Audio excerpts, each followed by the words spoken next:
परिचय। बल क्या है? जब हम किसी वस्तु पर बल आरोपित करते हैं तो क्या होता है?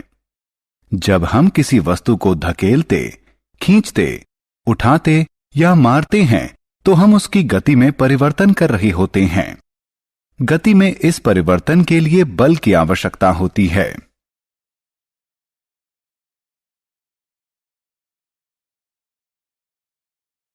उद्देश्य। इस पाठ के अंत में आप निम्न करने में सक्षम हो जाएंगे: बल को परिभाषित करना, बल की विशेषताएं बताना, बल का प्रभाव समझना, संपर्क बल और असंपर्क बल के बीच विभेद करना, संपर्क बल और असंपर्क बल के प्रकार बताना, ठोस, द्रव और गैस द्वारा आरोपित दाब की विशेषताएं बताना, दाब का मनुष्य के शरीर पर प्रभाव बताना, वायु दाब को परिभाषित करना। क्या होता है जब बल टकराते हैं? यदि आप एक भारी बक्सा लेते हैं और उसे खिसकाने की कोशिश करते हैं तो वह नहीं हटेगा। अब यदि आप किसी मित्र को बुलाकर सहायता लेते हैं और उसे उसी दिशा में खिसकाते हैं तो यह हटता है। इस प्रयोग से प्रमाणित होता है कि समान दिशा में लगाए गए बल संयुक्त हो जाते हैं। बल का प्रभाव। एक पतले रबर का गुब्बारा लीजिए और इसमें हवा भरिए। इसका आकार परिवर्तित हो जाता है। फिर इस खुले सिरे को धागे से बांधिए। अब हवा भरिए, गुब्बारे को दबाइए, फिर से आकार परिवर्तित हो जाता है। यह बल के प्रभाव के कारण होता है। जब आप फुटबॉल खेलते हैं तो फुटबॉल को मैदान के केंद्र में रखते हैं। जब आप इसको मारते हैं तो यह वांछित दिशा में आगे बढ़ती है। इसी प्रकार रसोई में तुम्हारी मां आटे की लोई बनाती है और उन्हें चपाती के रूप में बेलती है। इस मामले में वह लोई को चपटा बनाने के लिए बल का प्रयोग करती हैं। बल का प्रभाव।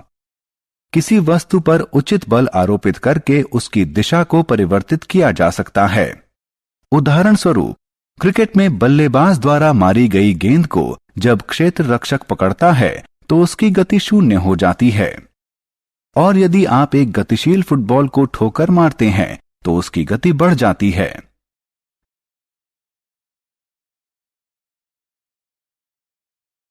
बल के प्रकार। बल के दो मुख्य प्रकार हैं: संपर्क बल और असंपर्क बल। पेशीय बल, घर्षण बल इत्यादि संपर्क बल का उदाहरण हैं। इसी प्रकार चुंबकीय बल, स्थिर वैद्युत बल, गुरुत्वीय बल इत्यादि असंपर्क बल के उदाहरण हैं। संपर्क बल। क्या आप टेबल पर रखी किताब को बिना छुए बढ़ा या उठा सकते हैं? या क्या आप एक बाल्टी पानी को बिना पकड़े उठा सकते हैं? दोनों मामलों में उत्तर है नहीं। सामान्यतः किसी भी वस्तु पर बल लगाने के लिए हमें उसके संपर्क में आना पड़ता है। अतः हम कह सकते हैं कि संपर्क बल वह बल होता है जो पिंड के वास्तविक संपर्क में आने पर ही लगता है। मूलतः ये दो प्रकार के होते हैं: पेशीय बल और घर्षण बल।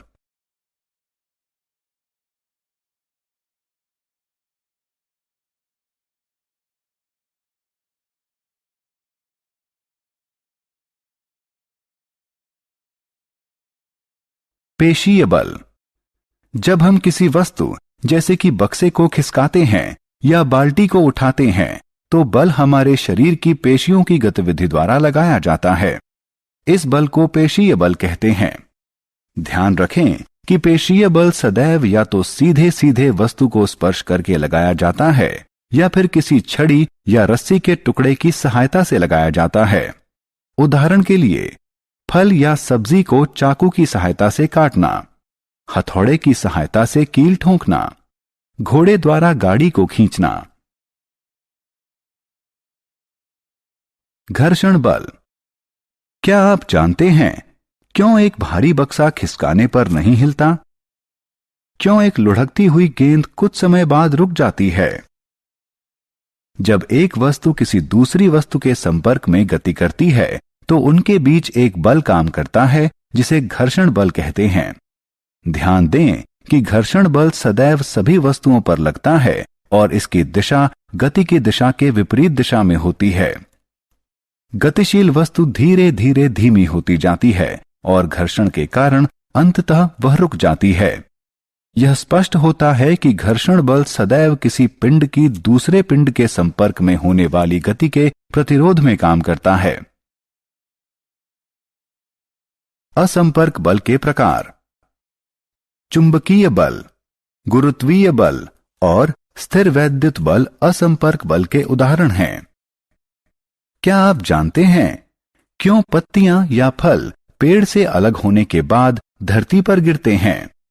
यह गुरुत्वीय बल के कारण होता है। वह बल जो पृथ्वी के खिंचाव के कारण लगता है उसे गुरुत्वीय बल कहते हैं। यह असंपर्क बल का एक उदाहरण है।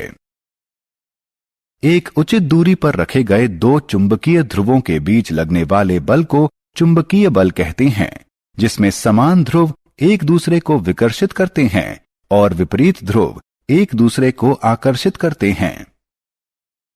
एक चुंबक दूसरे चुंबक पर बिना संपर्क में आए बल आरोपित कर सकता है, अतः चुंबक द्वारा आरोपित बल असंपर्क बल का एक उदाहरण है। क्या आप जानते हैं जब हम किसी ट्यूब को सूखे कपड़े से रगड़ते हैं और किसी धागे के पास ले जाते हैं तो धागा ट्यूब की तरफ आकर्षित होता है? ऐसा इसलिए होता है क्योंकि जब हम ट्यूब को सूखे कपड़े से रगड़ते हैं तो ट्यूब पर विद्युत आवेश उत्पन्न हो जाता है। इसे स्थिर वैद्युत आवेश कहते हैं। यह भी असंपर्क बल का एक उदाहरण है।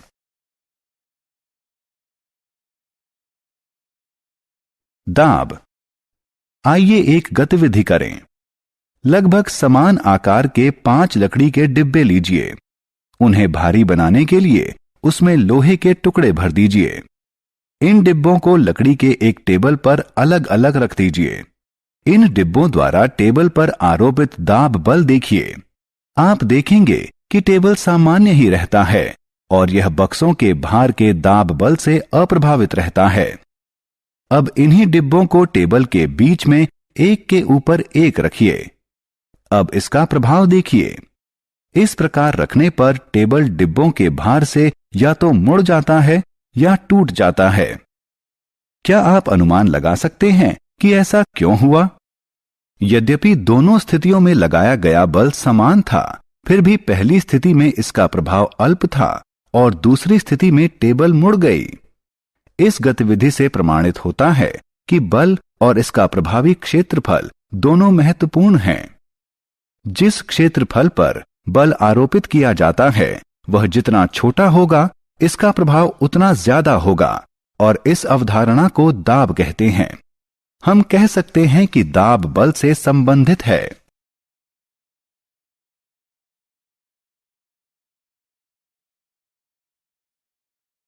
दैनिक जीवन में दाब के उदाहरण। क्या आपने कभी ध्यान दिया है कि विद्यालय के बस्ते चौड़े पट्टे वाले क्यों होते हैं? धारदार चाकू भोथरे चाकू से बेहतर क्यों काटते हैं? और सुई की नोक नुकीली क्यों होती है? अपने दैनिक जीवन में हम सभी दाब के प्रभाव का अनुभव करते हैं। विद्यालय के बस्ते में चौड़े पट्टे इसलिए होते हैं कि बस्ते का भार बच्चे के कंधे के ज्यादा हिस्से पर आरोपित हो, जिसके परिणाम स्वरूप कंधों पर दबाव कम पड़ता है और कम दबाव के कारण भारी विद्यालयी बस्ते को उठाना अपेक्षाकृत सरल हो जाता है। एक धारदार चाकू की धार बहुत पतली होती है। यह वस्तुओं को बेहतर ढंग से काटता है क्योंकि इसका संपर्क क्षेत्र बहुत ही कम होता है। हमारे हाथ का बल एक बहुत छोटे क्षेत्रफल पर आरोपित होता है, जिससे भारी दबाव उत्पन्न होता है और यह भारी दबाव वस्तु को आसानी से काट देता है। इसके नुकीले सिरे के कारण सुई वस्त्र के एक बहुत छोटे क्षेत्रफल पर बल आरोपित करती है, जिससे भारी दबाव उत्पन्न होता है जो वस्त्र में छिद्र करने के लिए पर्याप्त होता है। क्या द्रव और गैस भी ठोस की तरह दबाव आरोपित करती हैं। क्या आप जानते हैं कि जब आप गुब्बारे में हवा भरते हैं तो क्या होता है? यह सभी दिशाओं में दाब आरोपित करता है, जिसके कारण गुब्बारे का आकार बढ़ता है और प्रत्येक दिशा में समान वृद्धि दिखाई देती है। द्रव के लिए भी यही सही है। यह सभी दिशाओं में दाब आरोपित करता है। जब एक प्लास्टिक की एक थाली जल में डूबती है तो यह तली में नहीं जाती। यह सदैव पानी के भीतरी दाब के कारण शीशे के पाइप के प्रतिकूल दाब के प्रभाव में रहती है। इससे प्रमाणित होता है कि जल भी प्रत्येक दिशा में दाब आरोपित करता है। वायु और हमारा वायुमंडल। हम जानते हैं कि हमारे चारों तरफ वायु है। पृथ्वी के चारों तरफ बने वायु के आवरण को वायुमंडल कहते हैं। वस्तुतः वायु में भार होता है और यह दाब आरोपित करती है। पृथ्वी की सतह पर वायु द्वारा आरोपित दाब को वायुमंडलीय दाब कहते हैं।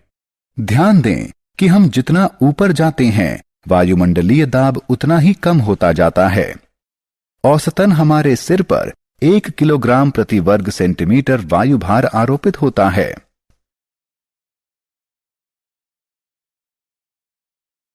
वायुमंडलीय दाब का दैनिक जीवन में अनुभव।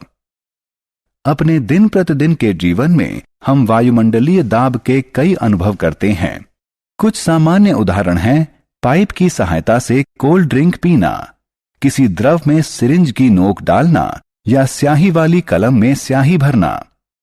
क्या आप जानते हैं कि जब आप कोल्ड ड्रिंक की चुस्की लेते हैं तो क्या होता है? पाइप के भीतर का वायु दाब कम हो जाता है और ड्रिंक के सतह का वायु दाब ड्रिंक को हमारे मुंह तक पहुंचाने के लिए पाइप के अंदर धकेलता है। सिरिंज के मामले में चिकित्सक इसकी नोक को द्रव्य में डालता है और पिस्टन को खींचता है, जिससे सिरिंज के भीतर का वायु दाब कम हो जाता है। दूसरे उदाहरण में रबड़ की ट्यूब लगी स्याही भरने वाली कलम में ट्यूब को दबाकर इसमें से वायु निकाल देते हैं, जिससे ट्यूब के भीतर का वायु दाब कम हो जाता है।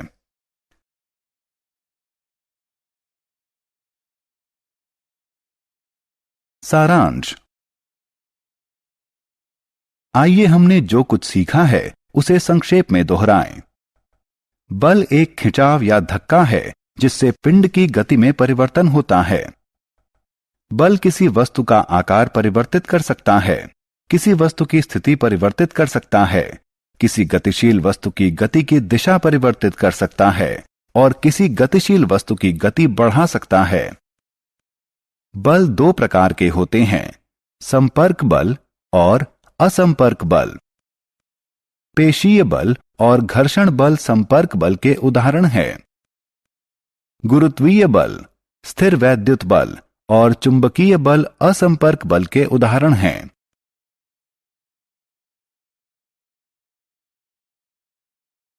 बल प्रति इकाई क्षेत्रफल को दाब कहते हैं। ठोस का दाब उसके भार के कारण होता है और यह सदैव नीचे की ओर आरोपित होता है, लेकिन द्रव और गैस का दाब नीचे, बगल में और ऊपर भी यानी चारों तरफ आरोपित होता है। पृथ्वी के चारों तरफ बने वायु के आवरण को वायुमंडल कहते हैं। पृथ्वी के सतह पर आरोपित होने वाले वायु के दाब को वायुमंडलीय दाब कहते हैं।